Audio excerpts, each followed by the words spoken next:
నమస్తే, welcome to cinema review. So ఇవాళ video వచ్చేసి రామ్ పోతినేని గారిది ఆంధ్ర కింగ్ తాలూకా అనే మూవీకి సంబంధించిన ట్రైలర్ అయితే వచ్చేసింది. దానికి సంబంధించిన రివ్యూ అండ్ అసలు నా రియాక్షన్ తీసుకొస్తున్నాను. చిన్న రిక్వెస్ట్, ఛానల్ సబ్స్క్రైబ్ చేసుకోండి. సో సింపుల్గా చెప్పుకోవాల్సిన అవసరం ఏం లేదు. ఆల్రెడీ మన టీజర్ల ట్రైలర్ పోస్టర్లు అన్నింటిలో కూడా తెలిసిపోయింది. ఏంటంటే మాత్రం ఉపేంద్ర గారు దీంట్లో హీరో క్యారెక్టర్ చేస్తుండు, రాము గారు అవుతున్నారు ఫ్యాన్ లాగా చేస్తుండు. సో ఆబ్వియస్గా బేస్డ్ ఆన్ ట్రూ ఈవెంట్స్ మీద అవుతుంది. సో ఒక ఫ్యాన్ ఎవరైతున్నారో హీరో ఫ్యాన్ లవర్స్ ఎట్లుంటారు, వాళ్ళ లైఫ్ ఎలా పోతుంది, వాళ్ళ జాబ్ ఏంది, రియల్ లైఫ్కి ఉన్న తేడా వాళ్ళు తెలుసుకోరా లేదా అనే దాని మీద బాగానే ట్రైలర్లు అయితే చూసారు. మూవీ చూసినాక ఎలా ఉండబోతుంది అనేసి అయితే మనకు తెలుస్తుంది. సో ఫస్ట్ ట్రైలర్ కొన్ని సీన్స్లో బాగున్నట్టు రావు రమేష్ గారిది టైమింగ్ బాగా అనిపించింది. రామ్ పోతినేని గారిది మాత్రమే సూపర్ అనమాట. యాక్టింగ్ గారు చూసారు.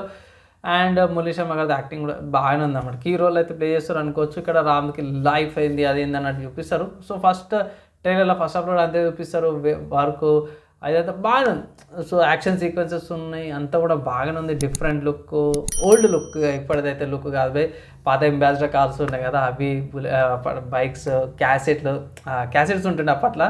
సో క్యాసెట్స్ అవన్నీ కూడా బాగా అనిపించింది నాకు. ఓల్డ్ బైక్ బాగా చూపించే విధానం కూడా చాలా బాగా అనిపించింది.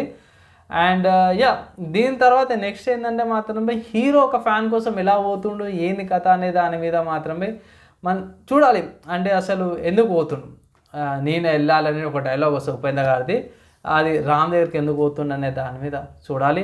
అండ్ రామ్కి మళ్ళీ ఉపేంద్ర గారు ఇద్దరు కలుసుకుంటారా, వీళ్ళది ఏమవుతుంది, ఎట్లా అవుతుంది అనే దాని మీద మన థియేటర్లో చూసినాక తెలుస్తుంది. ప్రస్తుతానికి అయితే మాత్రమే మూవీ వచ్చేసరికి అయితే మాత్రం November 27th రాబోతుంది. నా ఒపీనియన్లో మీరు చూస్తారా లేకపోతే పబ్లిక్ టాక్ చూస్తారా, మీ ఒపీనియన్స్ ఏవైతే ఉన్నాయి, రివ్యూ నచ్చిందా లేదా కింద కామెంట్ అయితే చేసుకోవచ్చు. ఇది నా రివ్యూ, నా రియాక్షన్. ఓవరాల్గా చూసుకుంటే మాత్రం నాకైతే చాలా బాగా అనిపించింది. కొత్త కాన్సెప్ట్ లాగానే కూడా అనిపించింది. ప్రతిసారి లాగానే ఎప్పటిలాగా నేను చెప్పేది ఏంటంటే పబ్లిక్ టాక్ అయితే ఫస్ట్ వస్తుంది, రివ్యూ సెకండ్ డే కానీ థర్డ్ డే కానీ వస్తుంది. వెయిట్ అయితే చేయండి.